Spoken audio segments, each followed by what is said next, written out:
What we gonna talk about today that's gonna get me in trouble? Let's get back into this once again. If you're in the chat and you can hear me, hey Lauren, press one. Press one to make sure my mic is on. The thoughts, views, and opinions shared at the Flo Show No Filter are for educational and entertainment purposes only. I am not a professional. I am just good.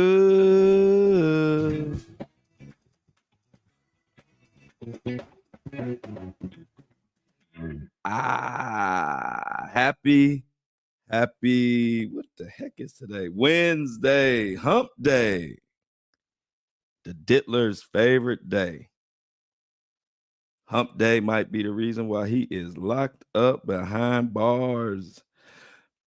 What we got going on today? I'm getting my Facebook people loaded in. You know, we growing and growing. I started Facebook community starting to come over here heavy. It's feeling good. The movement is strong. And the support is stronger. Y'all are the best. And I'm going to tell you in the middle of this show, don't let me forget why y'all are the best listeners, supporters, fans that anybody can have. I don't care what nobody say. I've been saying it from the beginning, but y'all prove me right every freaking step of the way. So I appreciate everybody listening on Apple and Spotify and all the other podcast platforms. Everybody watching on YouTube live. And like I told you, anybody that wants to join us live, the Breakfast Crew is in full effect every morning at 7:30 a.m. Eastern Standard Time. You can come to the chat and talk about these cases in real time. It's got to the point where the chat, they have so much fun. They had their own conversation going on for 30 minutes. So it's just a good time, a good group of people, and we get together and we talk about these cases that matter. So let's see what we got today. So today, Justin Bieber has just been advised to cut ties with Diddy, and the details are gonna make you kind of sad. I'm warning you now. Justin Bieber, as much as Diddy has become the poster child for just being a monster, and we know it ain't just Diddy, but he is the face of the monsterism that's going on in Hollywood. But as much as Diddy is the poster child for that, sadly, Justin Bieber has kind of become the poster child for the victims. And what I mean by that is to watch everything that he's going through and what I've been reading, and I just feel bad for the guy, and I really feel like nobody is ready for this to be over with more than Justin. We're going to talk about that.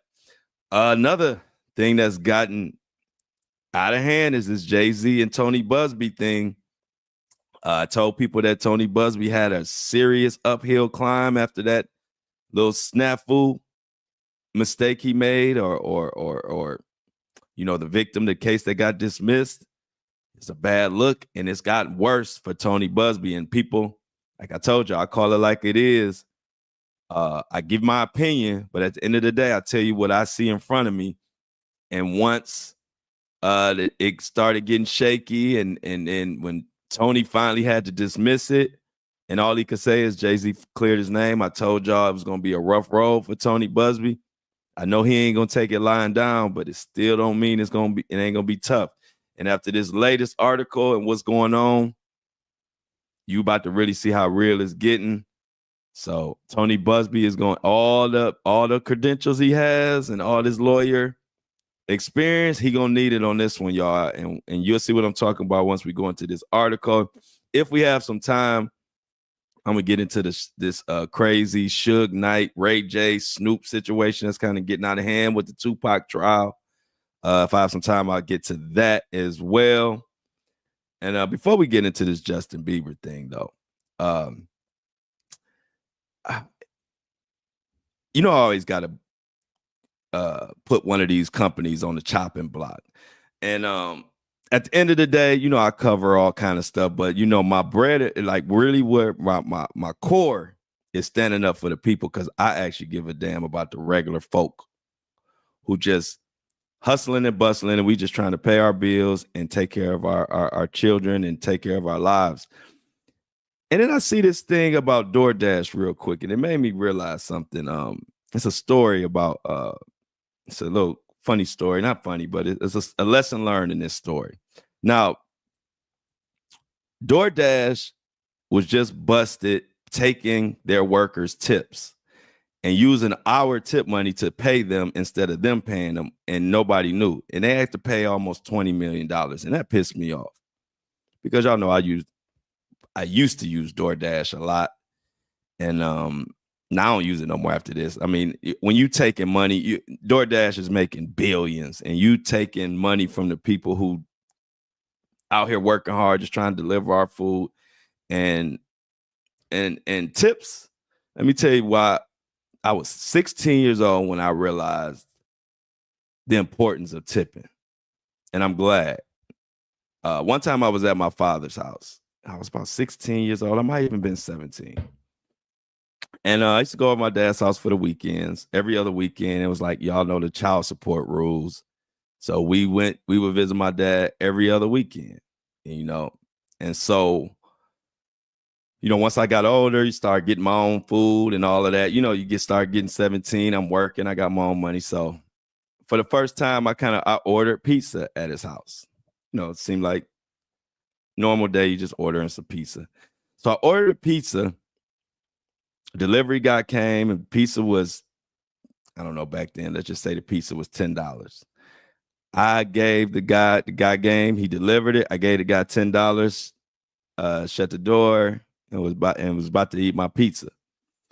And my dad asked me a question that I didn't see coming. He said, Book. Book is my nickname, just so y'all know. So that's my nickname since I was a baby. He said, Book, did you tip him? I didn't think there was a right answer to that question. So I kind of chuckled and said, heck no, I gave him $10 and that was it. I didn't think nothing of it. And what my dad said next would stick with me for the rest of my life. And it taught me something that I needed to be taught at that age. And my father, one thing about it, I love my father. He was definitely wise man, but you think I'm no filter.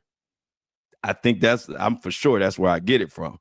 And he said to me, Book, don't you ever order no food to my house if you ain't gonna tip or if you don't know how to tip. Man, my heart sank. I felt so bad. I said, dang, I didn't know tipping was so serious.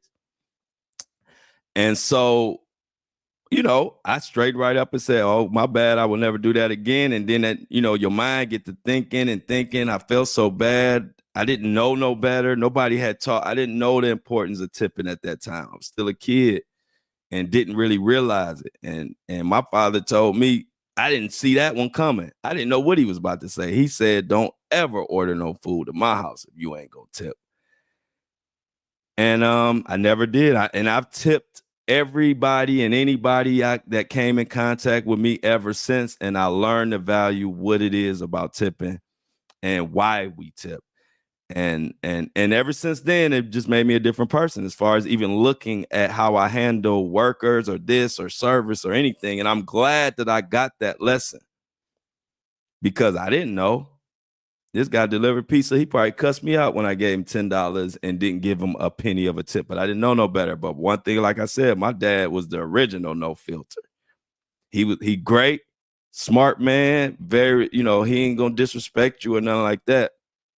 But he gonna tell you some harsh truth, and he gonna say it in a way that you ain't gonna never forget it. And so when he told me don't ever order no food without tipping to his house, embarrassing him, it stuck with me. So I say all that to say, so when this DoorDash thing came, and I'm about to get to the Diddy and Justin Bieber stuff, but like I said, y'all know I care about the common man, so you're gonna have to listen to this. So DoorDash, I'm not using you no more. You gonna take. You making all that money, and then when I ordered DoorDash, I've been ordering DoorDash since people didn't even know what DoorDash was. And even if I didn't have the money, I made sure at least I tipped the person $2. Even on my brokest days, even when I might have needed that $2 to actually get some more fries or something back in the day. And to come to find out that these a-holes, y'all know they got me watching my language, these a-holes have been taking the money from people who grinding and trying to do what they can in this economy to the point where y'all had to give up and pay back dang near $20 million. Shame on DoorDash. And now it's for me. I'm not telling y'all what to do, but I'm done with DoorDash. And I'm using Uber Eats until further notice, because I just think that's BS. And to manipulate and use our tips to pay them, it's some guarantee price, some guarantee pay that they call it, y'all. I don't want to go into it because we about to get to this Justin Bieber, but it's something where they give them a certain, let's say maybe they say they pay them $3 for that delivery. And if you tip $3, then DoorDash don't pay them nothing. They would just take your $3 and that's the $3 they get for that delivery. And then DoorDash get all the rest of the money. So DoorDash, don't deliver me no more food, DoorDash. I don't even want your app. Don't send me no more $25 gift card. I don't want it no more. That type of stuff pisses me off. And if y'all know me, y'all know don't nothing piss me off more than these big corporations taking advantage of the hardworking everyday man and woman. So I just had to throw that out there. That ain't got nothing to do with Diddy or nothing to do with nothing, but it got to do with, we can't let these companies get away with this. So screw DoorDash and let's move on. But I had to get that off my chest because that's BS. And if I'm going to be making sure that I'm paying my tip even when I couldn't afford it, I feel like DoorDash owe me and a lot of y'all some money, but that's neither here nor there. Let's get into this. So we're going to do Justin Bieber first. We're going to talk about that. Then I'm going to shout out all my subscribers. Y'all have been coming through, so I'm definitely about to let it be known. And then after that, we'll get to the Jay-Z and Tony Busby situation. And like I said, if I got some time, I get into that Suge Knight messy crap. So let's get into this Justin Bieber situation, man. This is, if you ain't sad, if the Justin Bieber situation don't make you sad, you ain't got a heart. Because when you think about where it started and where we at now, it just don't make no sense, man. So let's get into this Justin Bieber situation. Okay, so the article comes from the Economic Times, written by the Economic Times. They don't have the person who wrote it. They just have the information for the article. But the article is titled "Justin Bieber Advised to Cut Ties with Diddy as Friends Worry About His Well-Being." So Justin Bieber is being advised to cut ties with Diddy. I don't have to, I mean, we all know why. We don't have to go into that too heavy, but it's a lot of circumstances surrounding it and a lot of Justin Bieber's demeanor, and it's just a lot of sadness going on. His marriage situation. We about to get into all that right now. So basically, Justin Bieber's recent slimmer appearance has sparked concern amongst fans, with insiders suggesting he is deeply troubled by the downfall of his former mentor, Sean Diddy Combs. Additionally, rumors suggest that his marriage to model Haley Baldwin is going through a rough patch. Reports indicate that Bieber has been advised to distance himself completely from the disgraced rapper. And so it goes on to say, singer Justin Bieber is reportedly going through a tough time in his life, and he is finding it hard to come to terms with his former mentor, Sean Diddy Combs' drastic fall in the wake of multiple ex-trafficking and racketeering offenses. Now, apart from this, the 30-year-old singer is working out through the rumored cracks in his marriage to Haley Baldwin, with his friends worrying that he might go over the edge. And that's per Radar Online. If you want to look up some of these articles yourself. And if you remember, if we go back to when Diddy first was under, not when he was arrested, but when everybody knew he was about to be arrested, and they were looking through all the Diddy stories. And you remember that video when Diddy pulled up to Justin Bieber, he was talking to him. It was kind of looking like he was checking Justin Bieber for wires. Who knows? He was rubbing all over his chest and stuff. Everybody's seen the video.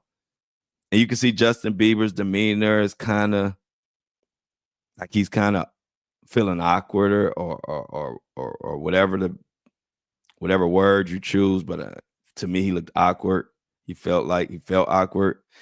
And then if you even rewind back even way before that, it was kind of like the same interaction when Justin Bieber was basically a kid, and he was sent to kick it with Puffy for 48 hours, and in Puffy's words, do stuff they can't talk about. This is Puffy words, Diddy words, not mine. And so when you think about it, now it's all come to a head, and look where we are now. So the article goes on to say Justin Bieber looks different. People close to Bieber have said that he has been appalled to witness the drastic downfall of Diddy, who he met for the first time as a teenager. Now remember, we still don't know what has happened, but we know that Justin Bieber has not come out and say nothing happened. And so to me, I'm not concerned with what Justin Bieber says or doesn't say, as far as the fact that he's not coming out saying, hey, Diddy didn't do nothing to me when the whole world is talking about it. Kind of makes me, gives me all, what they say, sometimes silence can speak volumes. And I believe they're speaking volumes right now. So they say Bieber was recently photographed in New York and looked distracted and hollow-eyed as he shaved his head. Several images of the singer went viral on social media, with many expressing the shock over his skinny look, while some speculating whether all is not well in his life, as well as his marriage to Haley. If you don't know, the couple got married back in 2018 and welcomed their first child last year. Now, several media reports earlier suggested that Bieber and Baldwin did not spend the Christmas time together in December. This December that just passed. And with that being said, Justin Bieber is leaving his friends and his circle very, very worried about where his mental state is. Now, a source told Radar Online that Bieber, through his recent look, has left people beyond worried about his well-being. The insider claimed that many of his fans and followers were hoping that Bieber would escape the fate of other troubled ex-child stars like Britney Spears, Amanda Bynes, both of whom have struggled with mental health issues. And I think this was a great point they brought up, because there was a time period where we were like, all of these child stars have been taken advantage of. I mean, I don't know if you've been following what they were talking about, what was going on the set of Nickelodeon back in the day. all these different stories of these child stars, and even back to the Gary Coleman, and just all these different child stars who were like, what's the word? Taken advantage of, and where we thought everything was glittered, everything that glittered ain't gold, and that's what we learned. But they make a good point in this. If you think about it, Justin Bieber was one of the child stars that for a while, before we knew about all this chaos and this nasty freak off mess and all this stuff, before we knew this, Justin Bieber was the child star that we thought was normal, that didn't have nothing crazy happen to him or wasn't taken advantage of, because we didn't know a lot of what we know today. So I thought that was a good point that this article brought up, because a lot of time we're living in the moment, and we've known for quite some time now that Justin Bieber has went through hell. But don't forget, there was a time before all of this when everything looked good. Looked like, hey, look, every kid wanted to be Justin Bieber. Every girl liked him, and every guy wanted to be like him. And you thought everything was roses.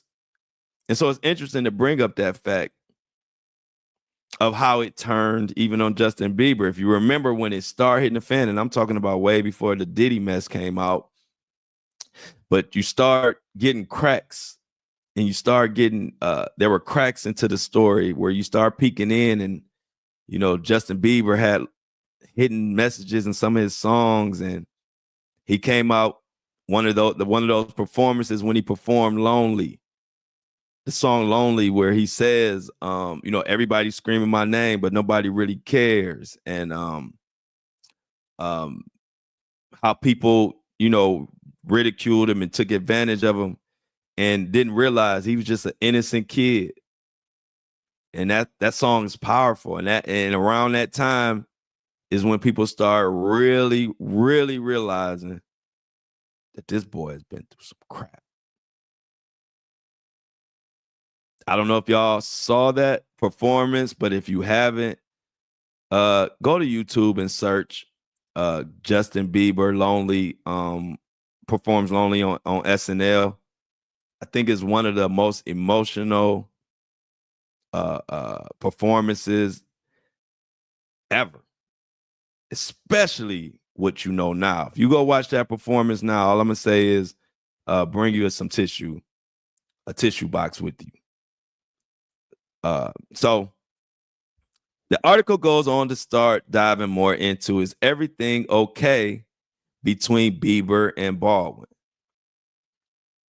Because we all know situations can put a strain on a marriage. This is no different. Life happens, and we can't control it. So some have speculated the Bieber's current condition is due to alleged cracks in his marriage. The model earlier appeared to have shot down these rumors, his wife, when she shared a cryptic post featuring a laughing man repeating the phrase, "You're not well and it's okay." Very cryptic message that she posted. Now, Bieber is believed to have been disgusted by the claims against Diddy. He has apparently been advised to stay as far away as possible from the rapper in any capacity. Now, we know Diddy has denied all the claims, but that ain't hitting hard. People not believing Diddy, and they have reason not to believe him. Another insider close to Bieber said that the singer was in a hard place mentally. You got the world, the whole world in your business. You have the whole world speaking about what this guy did or did not do to you. You have a strain on your marriage. You just brought a kid in the world. Just think about this. Think about this. When they had their child, when she was pregnant, they didn't know nothing about Diddy. This whole Diddy mess hadn't started yet. So if I'm just, like I say, reading the tea leaves, imagine Justin Bieber probably thought all this was behind him.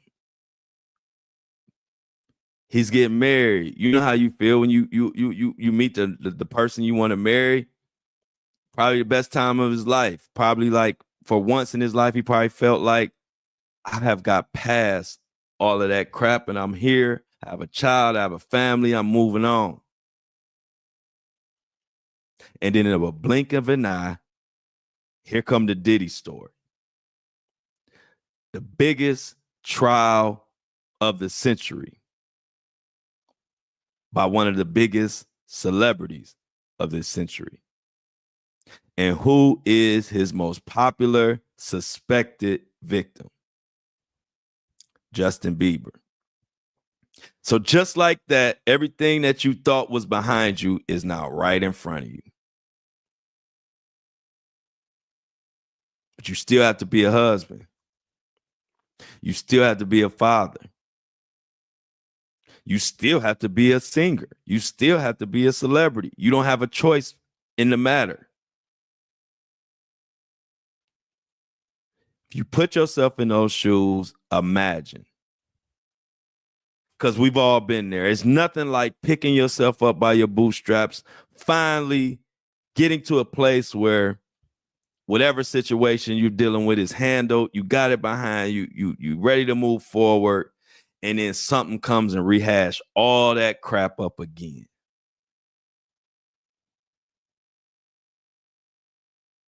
I feel him. I feel him.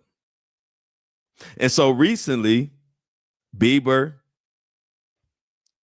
all of that led to him finally unfollowing Diddy. And it was amazing. He had unfollowed a lot of people. He was following Diddy for a while, even with stuff going on. He finally just unfollowed him. Guess he said it's like nothing at this point. I don't have a choice.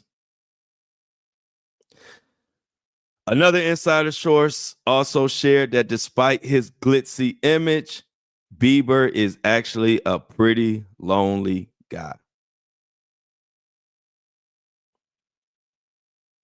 I told you I read these articles and read in real time. I skim them to make sure they're worth it, but I like to read them in real time because you get my unrehearsed reaction. I didn't even know they talked about lonely.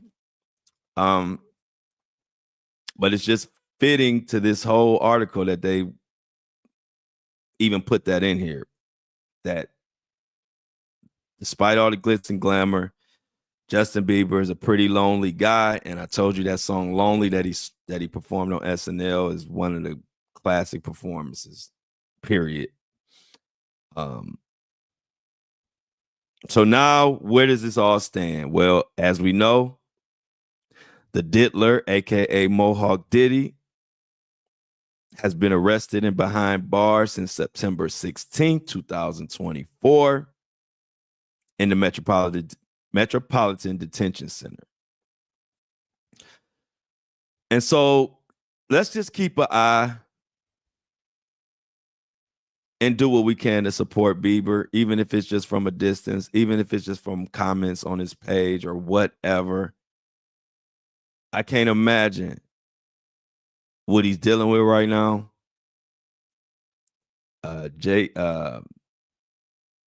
Diddy has destroyed a lot of lives, and I don't care about saying that. Y'all, let me be honest with y'all.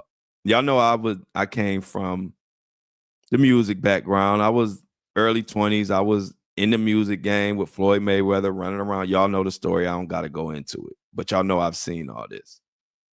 And ever since I started this journey a couple years ago, I know a lot of celebrities, good, and know them from, been at their family's house. Their family has been at my house. My mom has cooked for them, like really know them.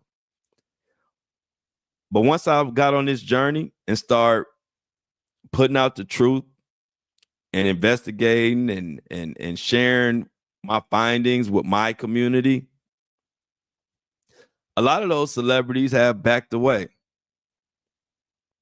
Now, do I give a damn? No. Because I'm standing on my own 10. See, most of them celebrities, they can't do that. They have to go with an agenda. And so I don't blame them. I don't get mad at the celebrities that I was once cool with that are kind of backing away because they're not in my position. I can say what I want. I'm paid to be me. I'm not paid to be a character. And so I don't even hold that against them. Matter of fact, I feel sorry for them because I would hate to have to live my life where I can't speak on stuff that's obvious, because if you're mad at me or distancing from me and at the same time not speaking out or saying anything about this obvious Hollywood crap that's going on, to me, that's a horrible life. Because everything that you stand for is in question, because everybody knows something ain't right now. So if you're a celebrity and you're not speaking on any of this, I don't trust you and I won't support you anyway. And I'm just talking to y'all. I don't really care about the celebrities who mad or upset. I hope they hear this, because I'm not the type to call you or text you, hey, what's wrong? I know what's up. I know that you are not hitting me up or not whatever, because I'm out here going viral, letting the world know what's going on in this Hollywood.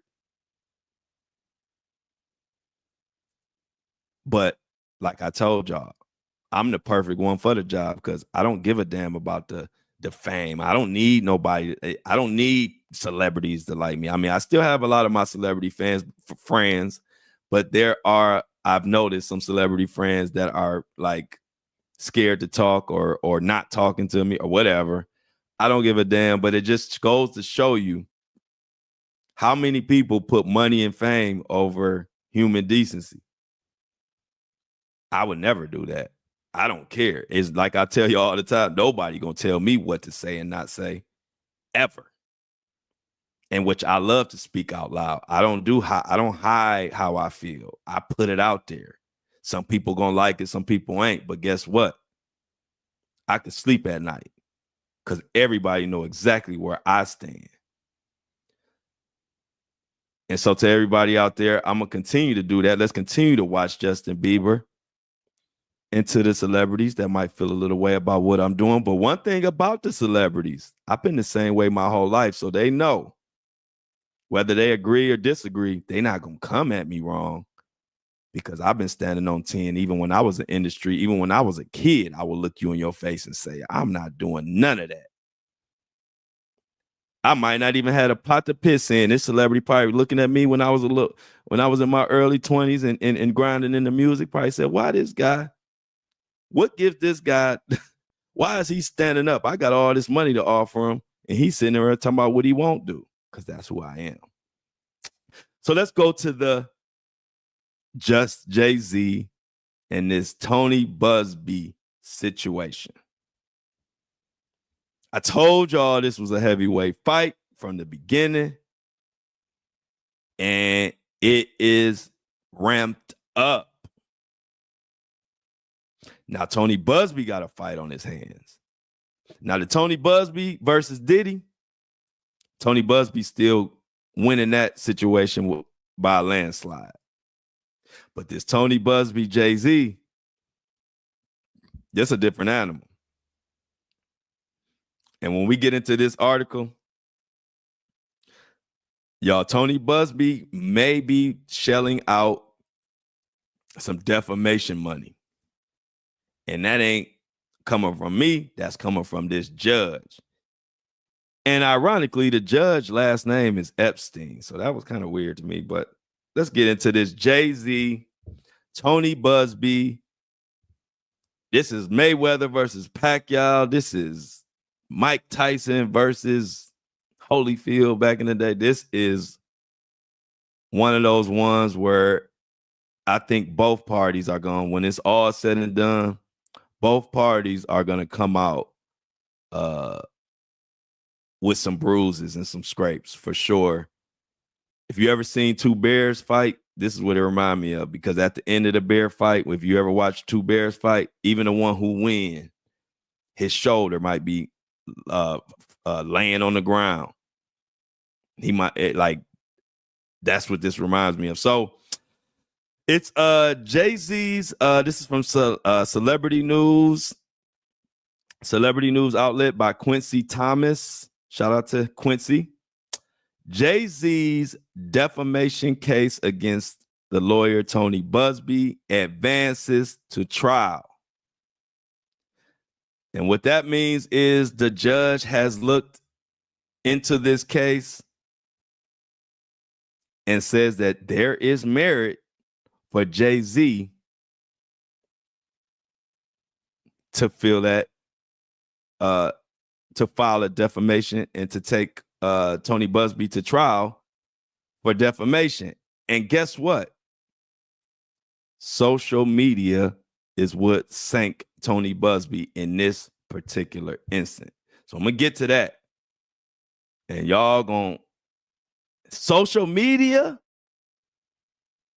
could be your best friend or your worst enemy. And what I'm going to tell you what happened on social media, what Tony Busby did, that triggered this judge to say, hey, this case can move forward, and now they're going to trial. But before I do that, I got to shout out the people that made all this possible, the people that you guys are able to hear this news and hear this edgy truth, and the people in my morning crew. This is all possible because of these people right here, and these are my subscribers. And so I got to shout out my subscribers of the day who understand it's not just about the money. This is about truth. This is about supporting our own community. So I can come here and call out DoorDash, call out any of these companies that take advantage of us. DoorDash offered me a brand deal sponsorship before. I'm glad I didn't do it, because I would be in the middle of it right now, and I would have to tell them, like, we're going to have to cut ties. I can't rock with you. So when you subscribe, you allow the truth. All you're doing is preserving the truth and allowing me to come in here and say, screw all the corporate dollars. My loyalty is to my listeners, because my listeners are taking care of me. I don't need your corporate dollars for y'all to give me a narrative. So let me shout out, as I always do, shout out my subscribers of the day and tell y'all how much I appreciate y'all. And it's bigger than just subscribing for some money. This is preserving the truth. And if you watch Rachel Maddow and all the rest of these, any of the people you like in the media, they are now saying what I've been told y'all, that there is a war on the freedom of press and media right now. So whoever you like, and this goes for me, I have to make sure I take care of my podcasters and my YouTubers that I like, because they are trying to get control of this narrative. But they ain't gonna be able to get control of this narrative because we are supporting our own news. I don't have to worry about McDonald's money or Walmart money, because we taking care of ourselves. So we gonna continue to call them out. So let me say thank you to subscribers. We got Samantha Noel. She did a $3 donation for a subscription. I really appreciate it. Melissa did a $4 donation. Bernice Sabalos did a $3 donation. Thank you. Rhea also did a $3 donation. Gloria also did a $3 donation for a subscription.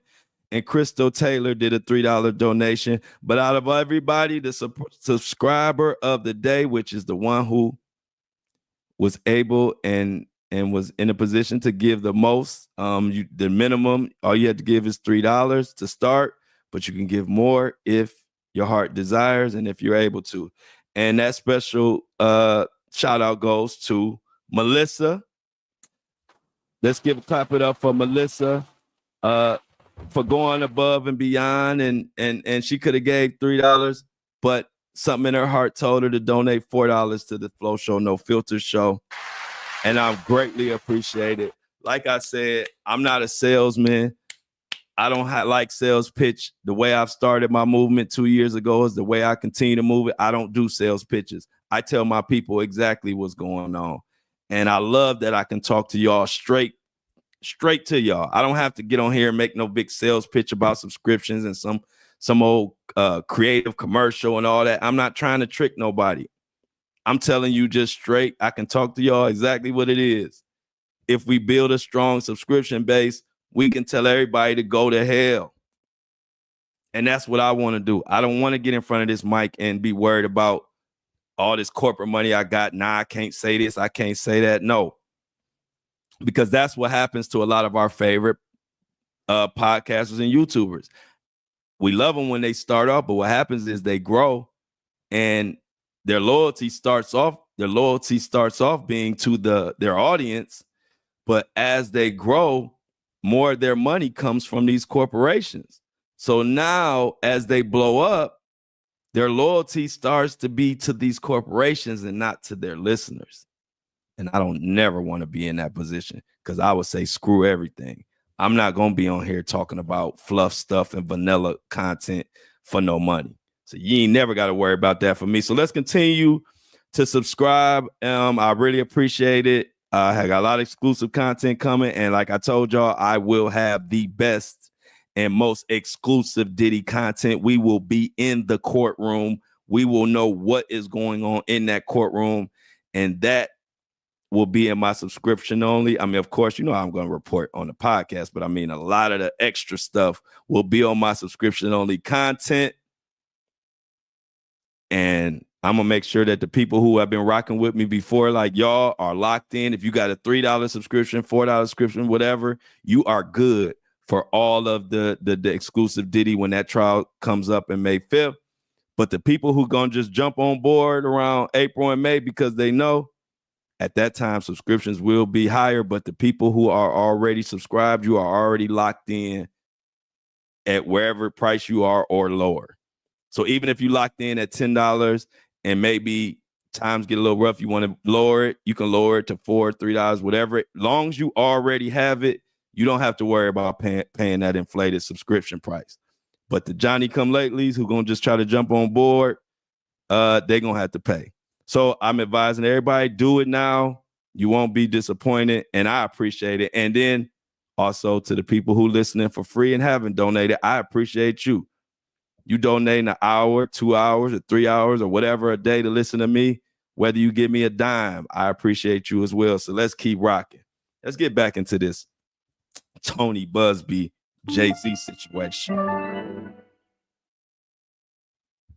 Woo! This is one of those situations where you have an opponent, and Jay-Z is a tough opponent. I don't care what you want to say about him. We know that he is a lot more structured, a lot more calculated, and a lot more disciplined than Diddy. And I think Busby is finding that out. And sometimes you underestimate your opponent. I underestimated Tony Busby in the Deshaun Watson situation. And Deshaun Watson took to the ringer, and our whole football season went down the tubes. But in this situation, I think Tony Busby kind of underestimated Jay-Z, and now he's playing catch up, because this situation, as we get into this article, this is real, y'all. So like I said, Jay-Z's defamation case against the lawyer, breaking news, the judge is saying it can go to trial. So the article goes on to say a Los Angeles Superior Court judge has ruled that music mogul Sean Jay-Z, his defamation lawsuit against high-profile attorney Tony Busby has enough merit to proceed to trial. However, the judge signaled that a separate extortion claim against Busby is unlikely to stand. What the hell are they talking about? I'll tell you. And I agree. So there's defamation. That's basically, what defamation is. Busby is defaming Diddy's Jay-Z's name. That's what they're claiming. But in that claim, there was also extortion, where Jay-Z said the demand letter that Busby sent him, which we all were privy to see, he claimed that was extortion, and the judge is basically throwing that out without throwing it out. And I agree with the judge as far as I read that letter, and it's not extortion. So that's what they're talking about. So the extortion part of the claim, the judge that sees no merit in that, but the judge sees merit in the not the extortion part, but the defamation part. So where are we at now? The ruling was issued by, check this out, y'all, Judge Mark Epstein. I didn't know there were Epsteins in the judges, but anyway, first time I heard that name as a judge. But it marks a critical moment in the legal battle. And remember, I'm gonna get to what happened on social media that actually sunk Tony Busby and really was the driving force to make this go to trial. I was shocked when I saw this.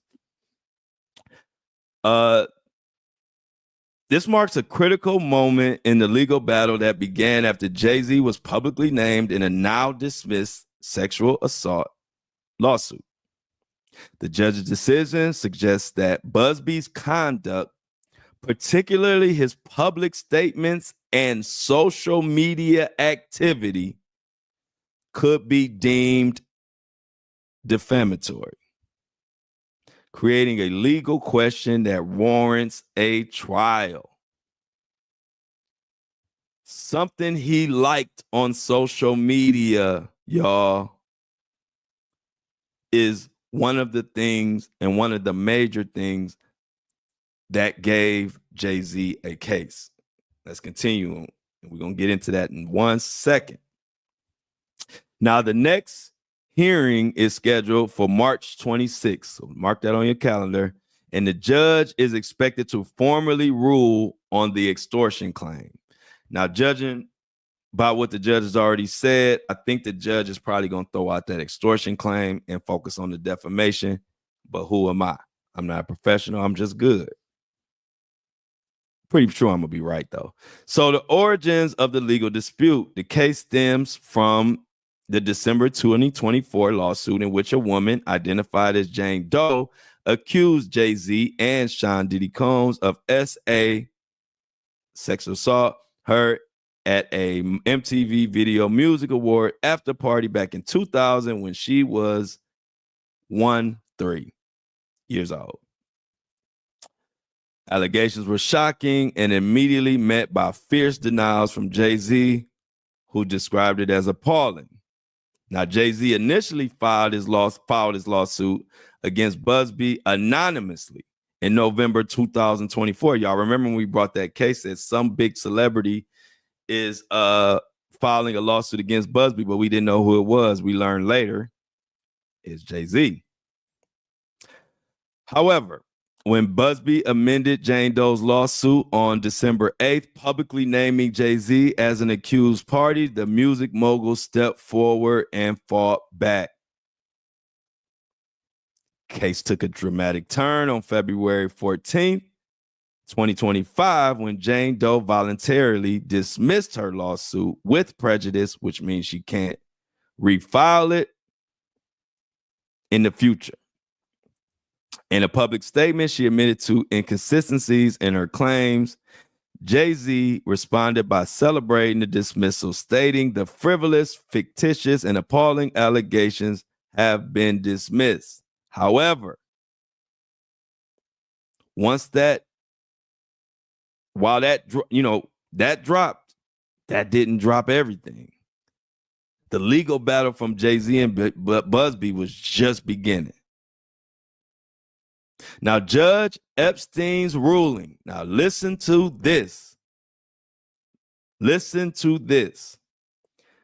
Judge Epstein's ruling was largely influenced by Busby's conduct outside the courtroom, particularly his public comments and social media activity.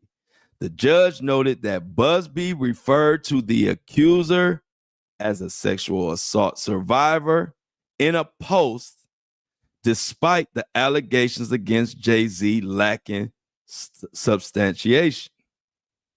But that ain't it. There's more social media activity that sunk Busby. Busby liked. These days, the power of a like, you got to be careful. Even I'm careful on what I'm liking. And I ain't nowhere near as popular as Jay-Z or none of them.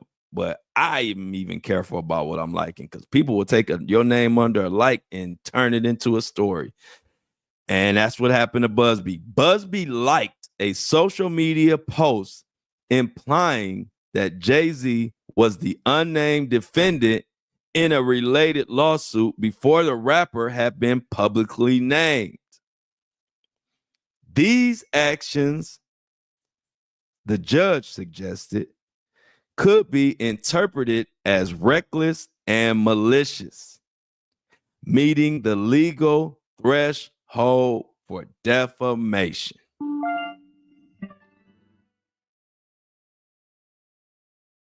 Y'all, social media.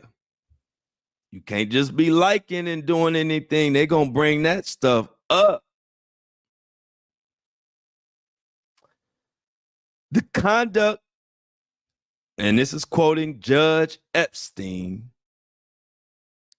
and I can never get used to saying Judge Epstein, but anyway, and I quote Judge Epstein, the conduct alleged raises serious questions about whether Busby acted with actual malice, which is a key component in defamation cases involving public figures. With this ruling, Jay-Z's defamation claim is set to move forward, bringing Busby to trial. Can y'all believe social media played a huge role in this even going to trial? I promise y'all, I promise y'all, Tony Busby probably wish he would not have clicked like.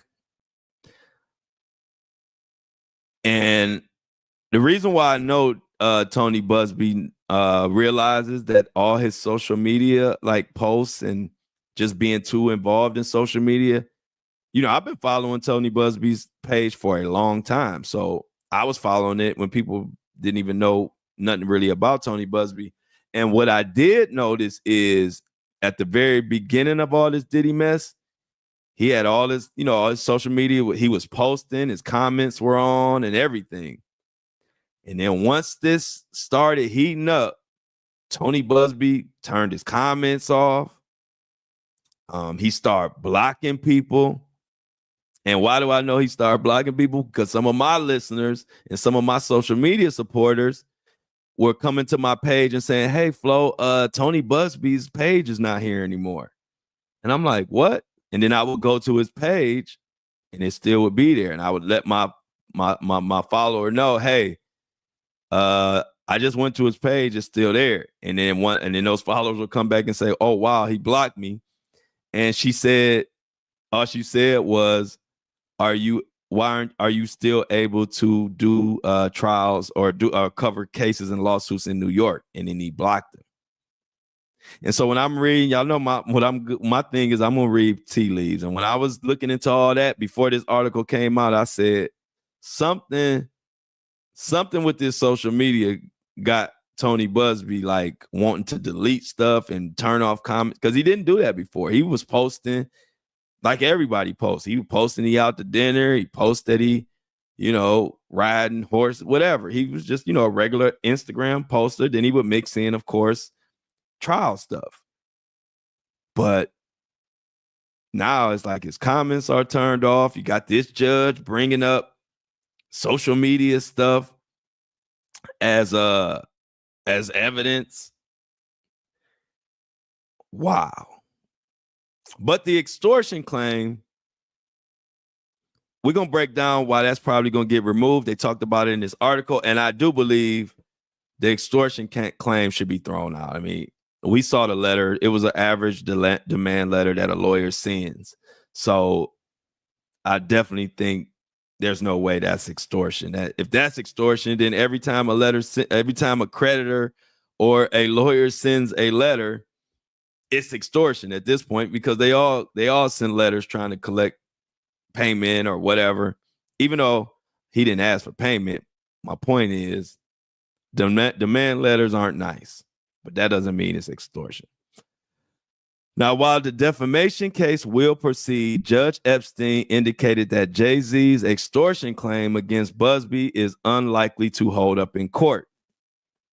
Jay-Z had alleged that Busby attempted to pressure him into a settlement by threatening to file a lawsuit filled with fabricated allegations. However, the judge suggested that Tony Busby's settlement demands did not meet the strict legal definition of extortion, which generally requires a wrongful threat of harm beyond merely filing a lawsuit. Now, the judge is expected to issue a final ruling on the extortion part March 26th. If the extortion claim is dismissed, the case will proceed solely on the defamation grounds. And if you ask me, that's what's going to happen. They're gonna throw that extortion out, in my opinion. So, what are the legal and public implications of this? This case is unfolding against the backdrop of multiple legal battles involving high-profile music and entertainment figures. The accusations against Jay-Z were just one of the several lawsuits filed in the wake of the renewed scrutiny on Combs and his associates. While the original case with Jay-Z and Diddy is dismissed, now the trial is set for the judge to figure out, was Jay-Z defamed by Busby, and does it warrant significant financial or legal repercussions? If Jay-Z is successful, it could set a precedent for how an attorney can be held accountable for public statements made during high-profile litigation. Conversely, if Busby successfully defends himself, it may reinforce the broad protections attorneys have when representing clients in contentious legal battles. All I know is this is an important case, just like they said. If Tony Busby is successful, then people can continue to speak and be free about how they talk on social media or whatever, or how they represent their client. But like they say, if Jay-Z wins, lawyers, and not only lawyers, people with big platforms are going to have to start watching what they say. So what comes next? All eyes will be on March 26th to see. Y'all, March is about to be something, because we got this big ruling coming March 26th, but then we also have the Enterprise letter that is supposed to come in the first or second week in March. The Enterprise letter is supposed to detail everything that Diddy been doing illegally with all his crew and his company and the people that work for him. This case is far from over, y'all. And when I say this case is far from over, I'm talking about this Busby Jay-Z thing. I will keep y'all in the freaking loop, because it's a lot. It's a lot. And so I ain't gonna be able to go into too much detail, but y'all need to check out that Suge Knight is doubling down on saying that Snoop is trying to get Keefe D out of jail because he in there talking too much, and it could implicate Snoop in the Tupac murder. Maybe since I ran out of time today, maybe I'll be able to discuss it more tomorrow if we don't have anything else crazy that comes out of the loop, comes out of nowhere where I have to spend most of the time talking about that. So please, everybody, Hump Day Wednesday, if you out there listening to me as you walk your dog, make sure you pick the poop up, but keep your head on the swivel. And if you're driving while you listening to this, always make sure you got your seatbelt on and your ears on me and your eyes on the road.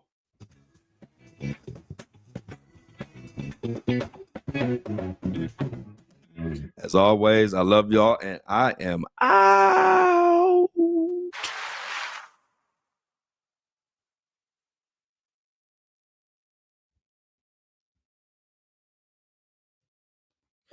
Breakfast crew.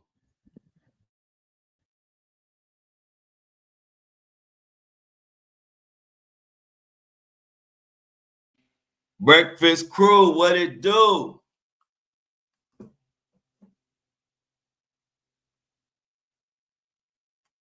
Yeah, I got my living room back. They just had to come and pick up and drop my whole living room in here. What's up? What we got going on, y'all? Y'all know what I gotta do. Y'all know the routine. Let me get the Apple and Spotify people together. Y'all keep y'all you know we're gonna kick it for a minute. We're gonna do what we do. But what y'all think about all that, y'all? What up, Michelle? What it do? Oh shoot, what happened? What up, Michelle? What it do? We back up in this.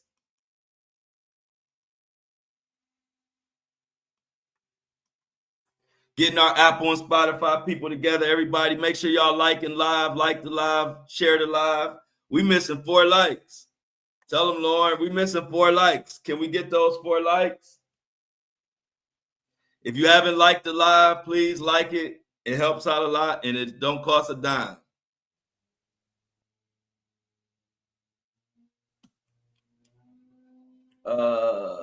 Boom. Let's get this going. Like the live, share the live. What's up, Shauna? Shauna in the building.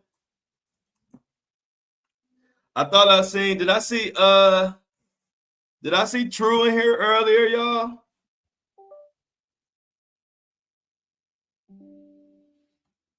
Did I see our people True in here? I thought I saw True in here earlier. My people True. Oh, let me put the music on. I'm about to get Spotify and I'm about to get Spotify together, y'all. And then I'll be right back in 2 seconds. 2 seconds.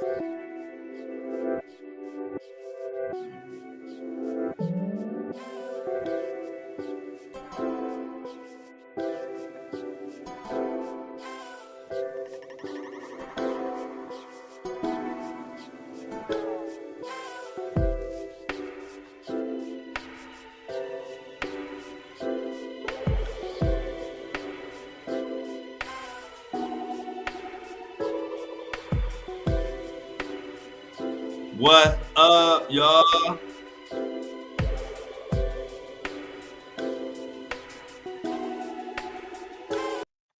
So as our Apple and Spotify audio podcast is loading, what y'all got going on this morning?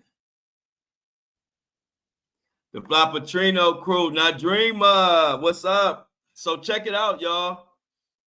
So I'm trying to do the breakfast for dinner, Flo's house panel tomorrow, which will be the day before the blackout.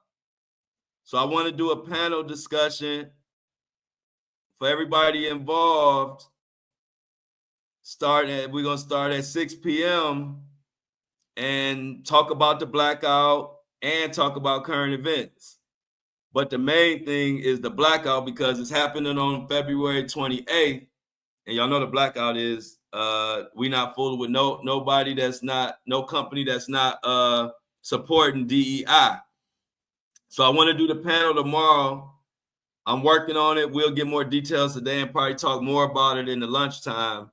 But I want to do it tomorrow, which will be the 27th, which will be the night before the blackout. So we could let everybody know what's going on. We could talk about it. Now, Dreamer, we can tell people, the companies that are supporting DEI. So like Nadreema. So Nadreema, we'll be able to tell people who who are the companies that we are going to support. It ain't even just about the companies we ain't supporting, but we need to also support the companies that do support DEI. And I'm going to share clips of the panel to all my 500,000 followers on Meta, Facebook, Instagram, Snapchat, Threads. I even got I think almost 10,000 even just on Threads. So what I'm going to do is take clips from the Flo's House Breakfast for Dinner crew. I'm going to take clips from that and put it on my Instagram and on my Facebook. And we're going to get the word out. Not even just YouTube, not even just Apple and Spotify. We're going to have the word out on YouTube, Apple, Spotify, Facebook, Instagram, everywhere. TikTok, all of it.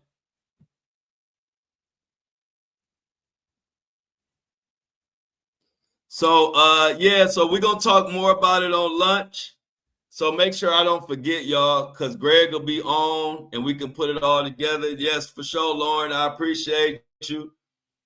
We definitely. So that's going to be our first official panel. And remember, this Breakfast for Dinner panel is more about the Flo supporters. So this is more about y'all speaking. I'm supporting it, but I want to give the top supporters and the people that support the movement in the show, I want to give a platform and a time where everybody kind of get to talk. And that's what the 6 o'clock show going to be about. So I'm looking forward to it. As you know, I've been putting this together in my head and formulating it for quite some time now. And I've got it figured out exactly the best way to do it. And I'm excited. I'm excited about it. Oh yeah, we're gonna do it. We're gonna do it tonight. We're gonna do it. I'm gonna put it up that night. You know how we do. It's gonna be filmed that night, and then I'm gonna post it that night. So it will definitely be up like that. Everything, we do everything in real time. So the panel gonna go from 6 to 8, or if it goes longer, it goes longer. I'm not gonna put a specific time limit on it, but it's gonna start at 6 p.m. And once it's over, I'm going to take some clips from that and post it across all my platforms that same night. And guess what? I'm so happy that Apple, y'all know Apple has said the Apple shareholders have shut down. They tried to go to Apple with that, cutting off the DEI stuff. And Apple said, no freaking way. So we supporting Apple. We support Apple. Apple said they tried, the owners, or I ain't gonna say the owners, but whoever run Apple tried to go back to their shareholders talking about we gonna eliminate our DEI, and the shareholders said, hell no. So shout out to Apple, shout out to Costco. Yeah, tomorrow, which is Thursday at 6 p.m. But we're going to talk about it. I'm going to put everybody in a group. Shan has made a group me. Yeah, Shan. Oh, yeah. I don't see your message. Type it again, meaning me. I can't go back. Type your message again. It's hard for me to scroll all the way back. But Shan has made a group me. So everybody, we all could be in a group. And so we're gonna hopefully give you all the details for the group me at the lunchtime show, and then we'll be able to communicate and get everybody on the same page and get everything lined up by tomorrow. So yeah, the shareholder said no way. So big ups to Apple, big ups to Costco, and whatever other companies. Like I said, we're gonna put a list together. We're not gonna just focus on the negative. We're not just gonna focus on the companies that we're not going to. We also want to highlight the companies who are down with the DEI so we can give them our money. Oh, yes. We're gonna talk about this. We're gonna talk about this at lunchtime. We're gonna talk about a lady that claimed she was cleaning her gun.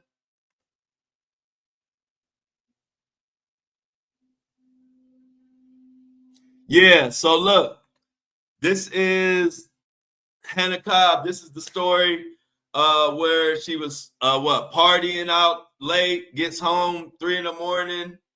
or whatever time, really late, and she claimed she was cleaning her gun and shot her boyfriend in the chest. Now, you know I don't believe that. Y'all know I don't believe that. So we definitely gonna talk about that at lunch for sure.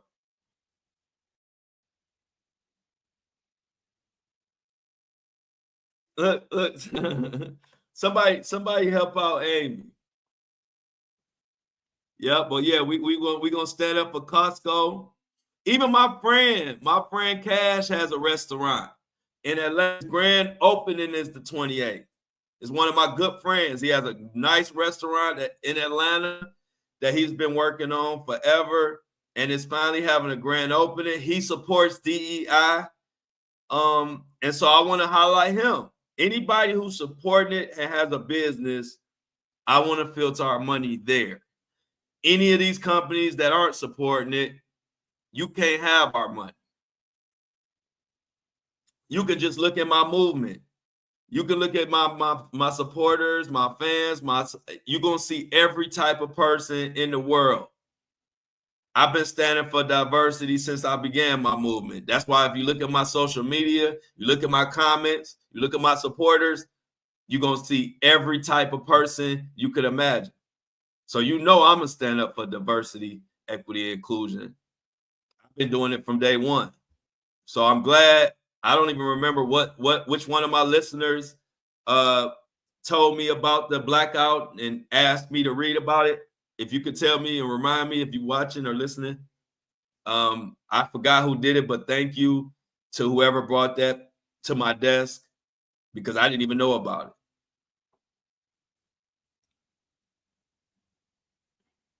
I didn't hear that, but according to Mini-Me, y'all, breaking news. Chris Jasper of the Isley Brothers, of course, Rock and Roll Hall of Fame member, has died at the age of 73. Mini-Me, I don't know. Do you know the causes? I don't know what the cause is, but maybe Mini-Me could give us that information.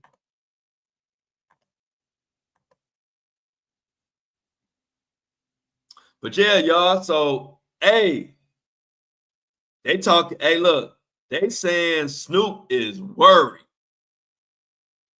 and Suge Knight ain't letting up.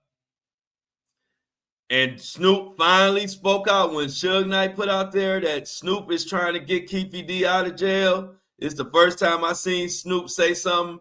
He trying to say that Suge Knight is mad because Snoop bought Death Row. And that's why Suge Knight is saying these things.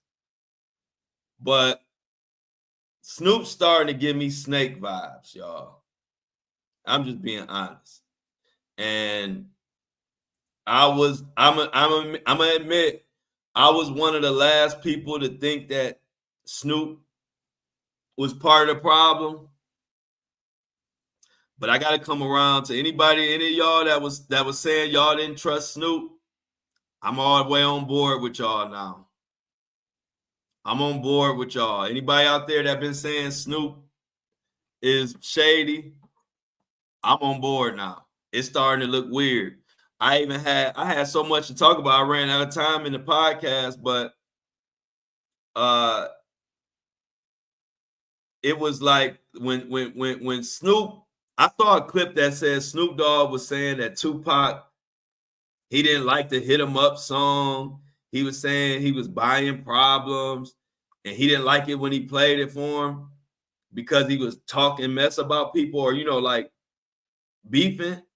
And then you look at Snoop history, he beefed, he made songs about people. So he just phony. And like when I catch you double talking, I stop liking you. Yeah, I stopped liking you when you start double talking. Because how you gonna say you didn't like Tupac's song and y'all label mates at this time? So you don't like it because you saying he beefing with people, but then you got songs beefing with people. And then like one time, at one moment, Snoop Dogg is cool with Tupac and Suge Knight, and then, but at the same time, he running around with Diddy. You got to be phony to do that, man. You got to be a phony person to jump complete opposite sides. Kind of like what's going on with Lil Meech and Big Meech and Rick Ross and Floyd Mayweather. It's like Big Meech and Lil Meech jumped from 50 and went with his biggest opposition, Rick Ross and now Floyd Mayweather. That's the type of stuff Snoop Dogg has been doing his whole career, his whole life.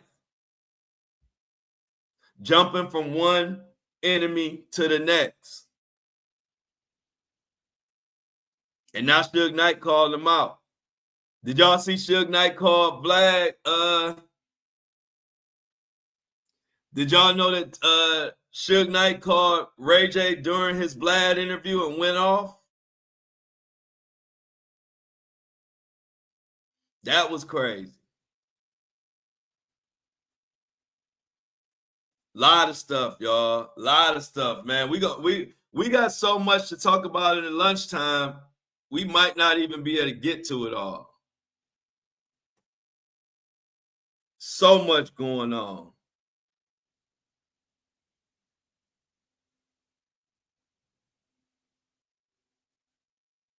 So much going on. And so now you look at, why did Keefe D's trial get pushed back a year all of a sudden? And that's why Suge Knight calling him out. If you don't know, Keefe D is on trial for Tupac's murder. They got all the evidence that they need. And now all of a sudden, it's being pushed back a year. Who paid for that? Did Snoop pay for it? Did Diddy pay for it? How did Keefe D's trial, after as aggressive as they were going after Keefe D, how did this trial get pushed back damn near a year? Y'all tell me that. Yeah, I like Choke No Joke. I like Choke No Joke. I've been following and watching Choke No Joke for like a few years now. And Choke No Joke is definitely in the middle of all of that. I think Choke No Joke is probably the #1 source for inside information on the Tupac trial. I can honestly say that. Like, out of everybody who has platforms, if you want the inside scoop and the rumors and the tea of what's going on in that Tupac murder trial, go to Choke No Joke on YouTube. He was in the game back in the day, worked with Rockefeller. He was a cameraman and a videographer for Rockefeller. Also did some work with Diddy, met him. So he's been in the loop. But he has a lot of information about the Tupac trial. So go to Choke No Joke on YouTube and check him out. Hey, if y'all want to subscribe, like I always say, the subscription link is in the description. Support the podcast, get more exclusive content. I broke down Surviving Clive and Diddy. I talked about a lot of the mysterious deaths. Plus, you get access to all the shows, all the mix and master versions of Lunch with Flo, and soon to be our next installment, which is going to be Flo's House, which is going to be our breakfast for dinner show, where all the Flo supporters, all the intermediate family, the immediate family of the Flo Show No Filter will get to talk about not only the cases and stories, but also how it impacts everyday lives and talk about everyday issues. I want it to be a therapeutic session where people could just talk about stuff, get stuff off their chest, bounce back ideas, bounce back thoughts, bounce back healing methods, all of that. That is what's going to be Flo's House, our evening show that we putting together. I love it, and I'm excited. I can't wait to get the first one off the ground. What we got in the chat? I didn't hear this. We could probably talk about this at lunchtime too, Dreamer. I think, yeah, you know what, Amy? I think you're right. Amy, I think you're right about that, Keep Beat Cancer, because I think like they said that a long time ago, and then nobody has brought it up since. I didn't see Will Smith. Did y'all see Elon? What happened to Will Smith? But did y'all see Elon Musk? 21 of the Doge workers have quit, saying that they can't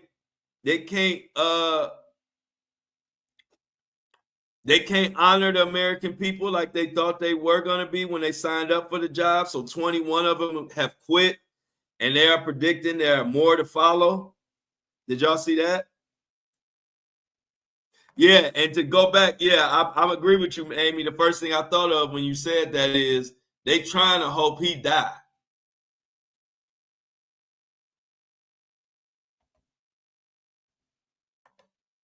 Yeah, we got to talk about that at lunch too, Me, because they tried to, like, with the new tax cut bill, they're trying to highlight the other the other part of the tax cut they're talking about. They've been trying to highlight the fact that they're not going to tax tips and what else? Tips and overtime and something else they're not taxing. But I think we need to get to the bottom of what's really going on with that. So we will definitely talk about that at lunchtime. So remember that.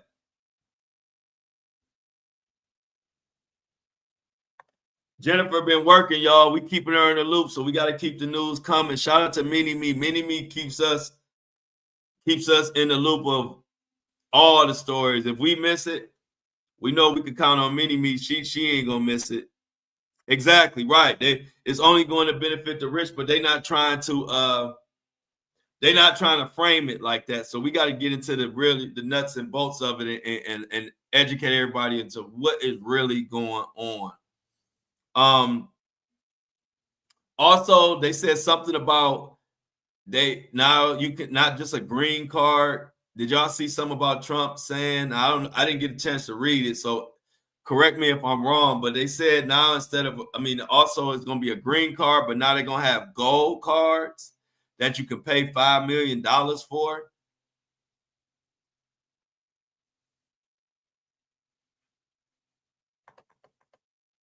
So it's a lot going on. It's a lot going on. What's for lunch today, y'all?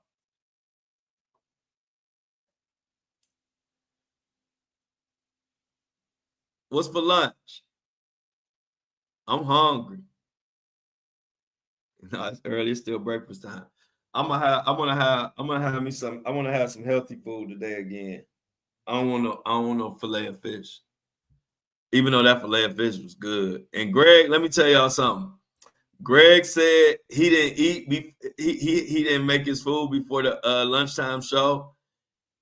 And see, he ain't hip to like when you're doing 2-hour shows, you gotta make sure you eat before the show because you'll get hungry and you won't even be able to focus on what we talking about.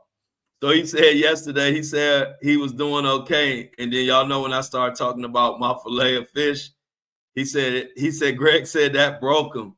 He said he was starving from that point. He's like, I'm ready to give me some food. He said he wanted a fillet of fish with extra tartar sauce. I said, y'all, if you know anything about the hood, one thing we gonna swear by is a fillet of fish. I don't care if you don't eat nothing else from no fast food, no McDonald's. People ain't putting down them fillet of fishes. I don't know what they got in them. I don't know if it's crack or what's in them, but they be banging. Let me get the Apple and Spotify crew together.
Cut the music.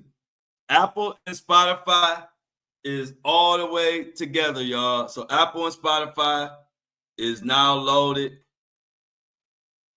and they ready to listen to the show. But y'all live, so y'all got it in real time. There you go. Hey, look, see. Hey, look. Y'all know Darnell Brandley. That was y'all remember him from the lunch show when the door was locked. He said he's going to get a double fillet of fish with extra cheese and extra tartar today. The fillet of fishes is going like hotcakes, y'all. Oh, shoot, I do. Thank you. Look at there. Hey, y'all, and thank you for, let me let y'all know, too. Please let me know when y'all send Cash App like that because it don't go straight to my phone. So thank you, Mini-Me, for letting me know because y'all got to let me know when y'all send it because it don't go straight to my phone. I gotta go hunt it down. I gotta go track it down. Thank you. I have confirmed receipt of the lunch money today. I appreciate it. The lunch chat. Yeah, so yeah, we're gonna talk about it at lunch. I'm gonna go back. Good, appreciate it, Mini Me. Shout out to Mini Me. Always coming through for your boy. Helping me eat healthy. I can't eat filet fish every day for lunch, but I'll fill in the gaps with them because they be banging. But yeah, we're gonna have to talk about thanks, Mini Me. Everybody in the chat, thank Mini Me for keeping me able to get that healthy food. I'm gonna tell y'all what I've been getting something new every time. So I'm gonna see what I'm gonna get, what healthy meal I'm gonna come up with today. I've been doing chicken. So I'm gonna try to switch it up, even though y'all know we be loving our chicken. Yeah, so yeah, we're gonna talk about this, the 5 million and all that, because even I was like, I thought it was fake news. But I listened to him say it out his mouth, and I'm like, is this AI? Because this don't even make sense.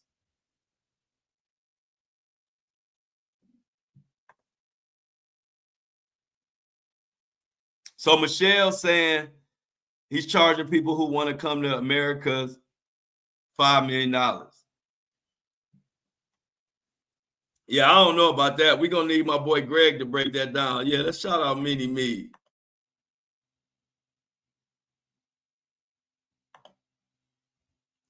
For giving that good lunchtime special. Mini Me is the sweetest, and Mini Me want me to get my glasses. I'm gonna do that for Mini Me. I'm gonna get some glasses for Mini Me one day. I ain't promising you like quick, but when y'all see me coming in with the shades, when y'all see me coming here with the when y'all see me come on like this, that's because I done got the glasses that Mini Me wanted me to get. But until then, I'm like this. But yeah, y'all, I'm looking forward to the lunch show because we got a lot to talk about. I need Greg on here to fill in some gaps.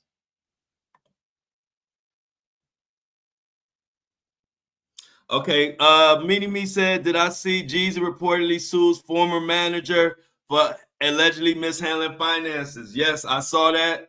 I think that also would be a great subject for lunchtime. But yeah, I saw that. He's saying that when he was making a lot of money, a lot of his funds were getting misappropriated, and they just basically did him dirty. If I'm correct, Mini Me, was it two different people? I think it's two different people. Yeah, it's two people, I believe, two managers. But Jeezy should have stuck with Coach K.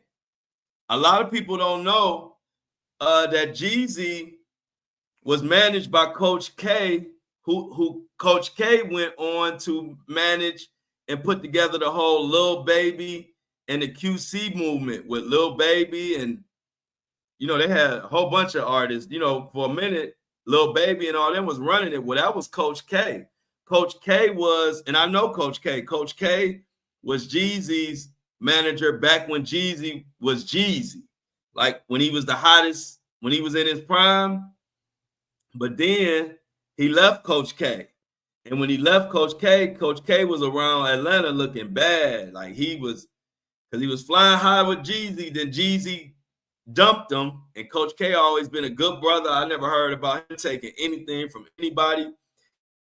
Him at the height of his career, people used to be feeling sorry for Coach K when we used to see him in Atlanta, because it was like when Jeezy dumped him, it was over with. But then Coach K came back strong with building that whole Lil Baby movement. And who else was a part of QC, Quality Control? It was Lil Baby.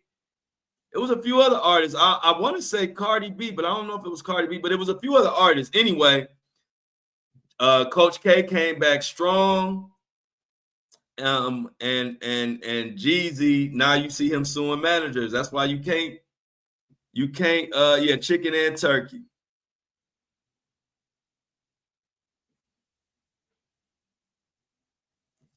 Oh, I was gonna tell y'all something earlier. What was I talking about? Yeah, remind me. What's up, Felix? Oh, Migos. Thank you, Felix. You know, man, when you got so much Diddy news in your brain, I can't remember. I can't remember some of the simplest stuff. Good looking out, Felix. Yeah, Migos. I knew it was a big group or big artist that I couldn't remember. But yeah, Coach K built that whole Lil Baby and Migos movement from scratch. And everybody thought Coach K was done for him. He came back strong. But Jeezy kind of took a dump on Coach K for no reason. Now, I don't know, what went on specifically, but I know nobody has ever complained about Coach K doing bad business in the entertainment industry. I know Coach K personally. Oh yeah, we're gonna talk about this at lunch too. Did y'all see this? I'm gonna give y'all a hint. It was like this. It went something like this.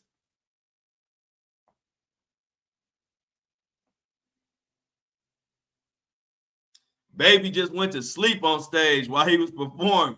That's when you know it's time. See, I know I'm getting old. I think Baby don't realize he old. And when you start taking a nap in the middle of a performance, it's time to hang it up. Birdman was stuck.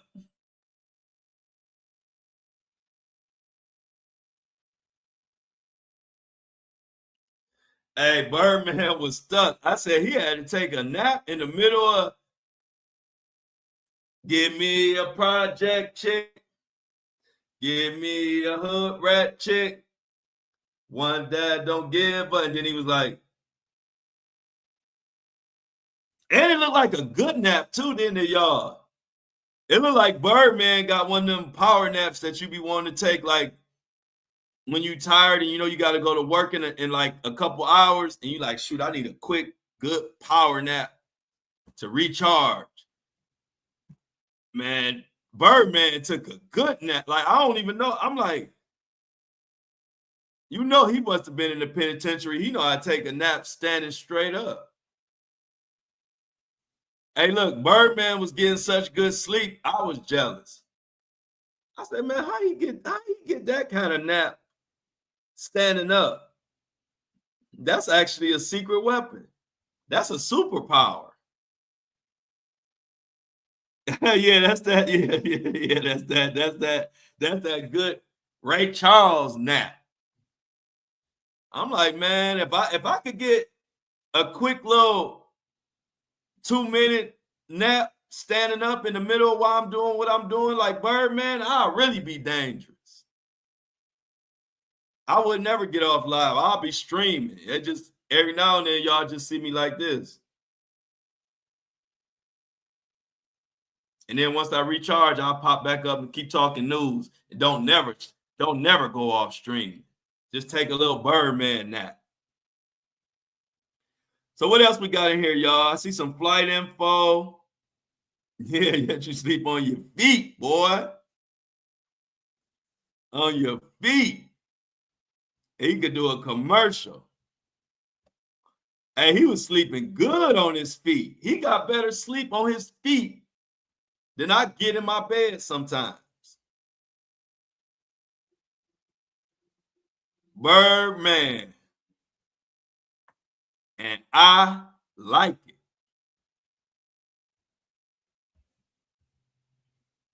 What else we got going here? I see something about a flight.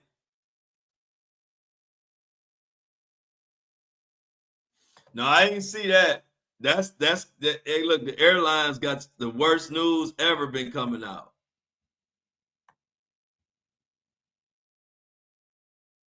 Dope feeling. Hey, look at look at our boy Kobe Wan Shinobi. He said Birdman was doing the dope fiend lean. He said,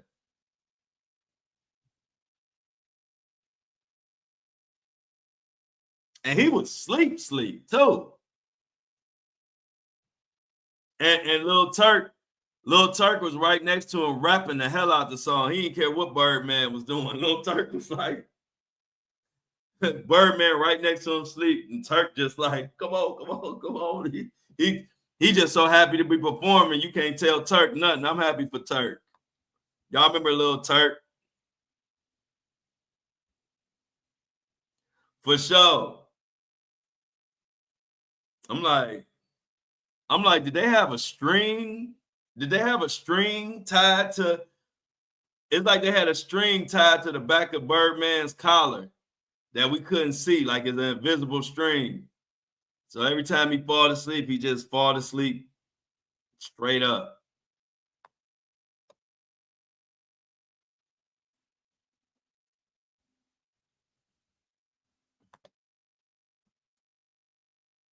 The Smooth Criminal.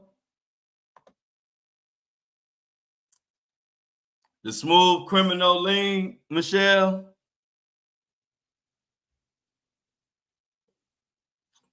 They say Birdman was getting his Michael Jackson on.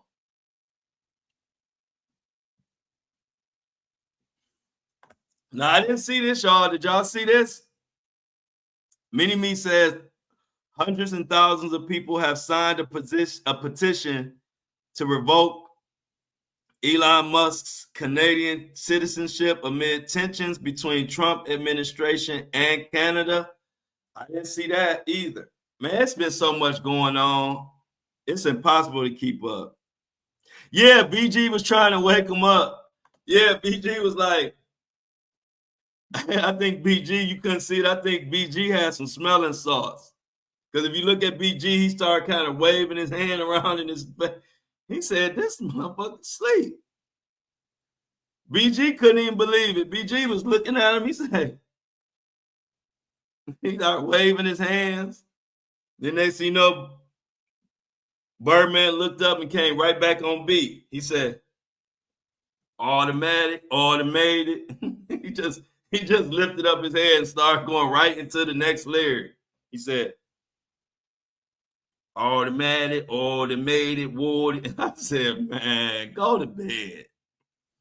Go to sleep, Birdman. Now, dang. Let the young guns have it. Hey, look, let the young folks have it. Birdman, you on stage, sleep. Y'all seen the one when he was talking too much and they say he was too drunk or he was high, drunk, whatever, and he just kept talking and talking, and Lil Wayne just had to tell the DJ, man, just put the music on right in the middle of whatever story Birdman was trying to tell in the middle of a concert.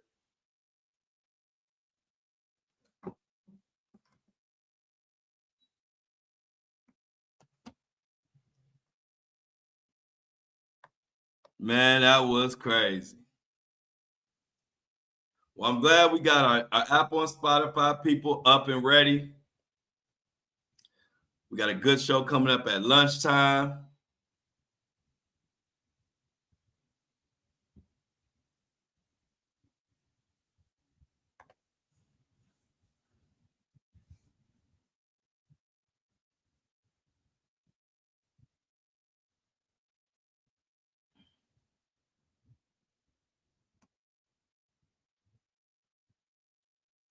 Yeah. So Lauren says that it's an opioid high. She says she's seen too many people go through it. And I worked at a methadone clinic for a few years, and that's exactly how it is. Wow. Man, I don't know. Why they be needing all that? Yeah, she do. He don't need to be on stage no more. They already had to cut him off. Now he done fell asleep. Hey, look, they was like, and y'all wanted him to be on the Super Bowl stage. Can y'all imagine Birdman falling asleep in the middle of the Super Bowl performance?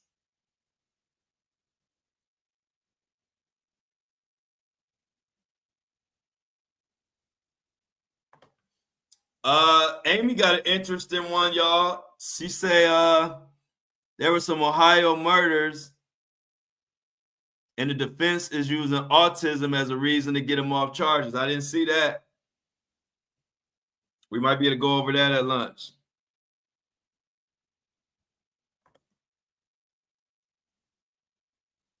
Yeah. So hey, look, they lucky that they didn't put the Hot Boys on that Super Bowl stage, because Birdman would have been up there taking a big Super Bowl nap. You know, the Super Bowl kind of make you tired anyway. You know, it'd be so much going on. I don't know why I'm always tired after, like, I always end up falling asleep for about 10 minutes during the Super Bowl. Like, it'd be just, I don't know, it'd be so much excitement, and then it just like drained me a little. So, you know, the Super Bowl already can drain you. So I think Birdman would have just laid on the floor and went to sleep at that point. I don't even think it would have been a stand-up nap. I think it would have been a full-fledged Stephen Curry put the kids to bed nap. Oh yeah, and guess what? Y'all know why I'm doing this clap. I can't wait. Y'all know I got a whole bunch of crap to talk to Greg. Because didn't I tell you what my Cavaliers was going to do last night? And Greg tried to tell me what Orlando Magic, what I need to watch about the Orlando Magic. And what did I tell y'all? I told y'all that the Cavs and Orlando game, y'all said it started at 7:30. I told you it'd be over at 7:35. And I never lied. By the time it was 7:30, I had to save it. I had to save this so I could talk this crap because I'm trying to tell people, y'all quit playing with my Cavs. We already there. All the other teams trying to get ready. We already ready. We were up 45-22. We were up 45-22 immediately. Game over. Don't play with my Cavs. They ain't the Browns. See, y'all let them Browns get y'all twisted. Not my Cavs, baby. I told you my Browns was garbage. I ain't going to hype up a team for no reason. I still watch the Browns every week, and maybe I can't wait till we do something. But Greg going to hear it. I don't care what his Lakers did to Dallas. They were supposed to do that. But I want to talk about y'all gonna quit doubting my Cavs. I can't wait till the lunchtime show. I told him the game was gonna be over by 7:30. No, y'all being mean to Greg. I ain't being mean to Greg. Greg just, hey, when you wrong, I told you. If I was wrong, he was gonna be able to talk crap to me. But I said, if he wrong, and not only did we win, but we won exactly the way I said. Don't come tell me. Now, shout out to my Orlando fans and my Florida fans. But don't come tell me about no Orlando Magic when I'm talking about the Cleveland Cavaliers. Ever again. The Cleveland Cavaliers are the truth. And we are so much of the truth, I don't really talk about them much because I'm just waiting for playoffs. We already done proved we one of the top teams this year. So I ain't got to talk about them. But don't tell me nothing about no Orlando Magic again. Please don't. Look at that. Oh, yeah, our best player. Listen. And I can always count on my best bud in the whole world to add a little extra oomph onto my message. And our best player, Donovan Mitchell, only scored 11 points. They had to sit him down.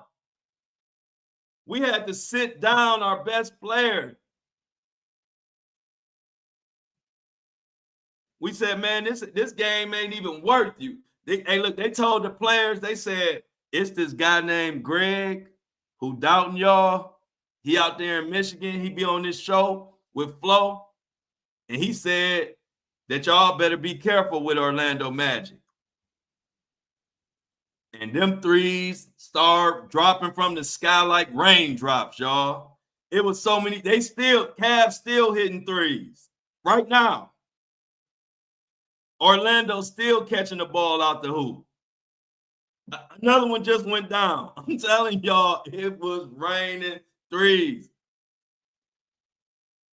I said in real time, I said while the game was going on, I said somebody need to call a timeout and let the Orlando Magic know that the damn game started. Because obviously they ain't know. We in the second quarter, we in the middle of the second quarter, and I didn't think the Orlando Magic even knew the game started yet. See, Greg should have never doubted my Cavs. See, I wasn't trying to even talk about it. I was just letting my little Cavs whoop ass in peace. I wasn't even talking about it. I wasn't even bringing it up to y'all. I let y'all talk about your Lakers and your Detroit Lions and all these other teams. and I'm just being quiet. But then the minute I said we was about to do something, then you are telling me about what Orlando Magic and this and that. Now you got me back in my bag. Now I can't wait to play the Lakers. Because you ain't going to be able to stand me once we run through them. But like I said, shout out to Orlando Magic. They were a great opponent. You know, when you're trying to work on your moves, and we were just working on stuff yesterday with Orlando Magic. Shout out to them for the glorified practice run they gave us. That was a scrimmage. That was a practice. We was working on stuff. We had put I think at one point we was playing with like 3 players on the court. Nah, I'm lying. We had 5 on the court. But to the Orlando Magic, they thought we had like 7, 8, or 9 people on the court at the same time because threes was just falling from everywhere. I think I made a 3. Look around, look in the scoreboard, you might see Flo. I think I had 3 points. Lunch is about to be, hey, look, I'm coming in hot lunchtime, y'all. I'm telling y'all. Because I don't appreciate when you doubt my team. See, I let everybody have their fun with their team. Support your team. The minute I want to say something about my team, now I got to watch Orlando. I got to be careful about the Orlando Magic. I got to be careful about Orlando Magic.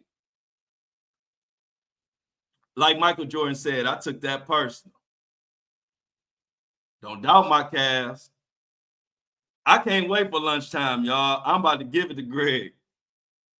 Oh, yeah. Let's get to that. Hey, look, Amy don't even watch basketball, and she laughing. See, that's how good that's how much. See, ass whoopings is ass whoopings. You don't even gotta know about the game. But you know ass whooping when you hear about it. It don't matter. Hey, Amy, you ain't even gotta know one rule in basketball, but you know what an ass whooping is. And that's what the Orlando Magic got last night. And I'm glad about it because too many people trying to doubt my Cavs as we just running through everybody like hot knife through a butter. And y'all will still disrespect us by telling us we need to be careful because of Orlando Magic. So, yeah, this is going to be a good lunch one, man. So, Greg, be ready. I can't wait. And I ain't even going to come right out with it. Y'all know how I do. We're going to go through the show, and I'm going to wait till Greg ain't expecting it. And I'm going to say, tell me about them Orlando Magic I need to watch out for again. Because it was 45-22 before the ref even, by the time the ref threw the ball in the air for the jump ball, by the time we tipped it out, it was 45-22. We couldn't even go to a commercial break yet. We ain't went to commercial yet. Game over.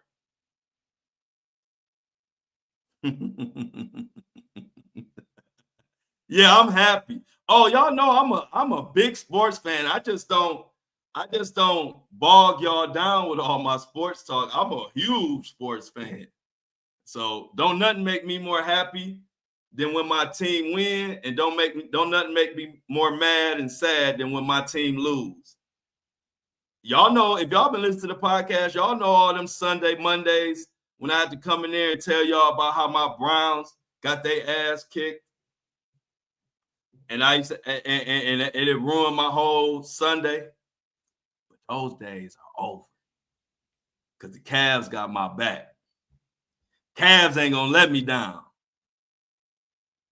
And the Cavs just gave me enough ammo to talk my shit to Greg. So, y'all, I'm about to order me some good lunch courtesy of Mini Me. Like the live before you get up out of here. Share it. I'm about to see what I can order healthy. I'm gonna tell you all about it on the lunch show. Plus, Greg.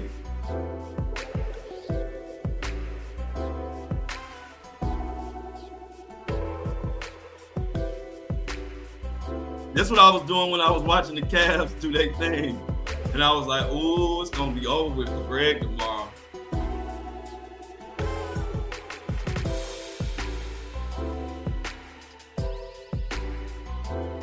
Let's go.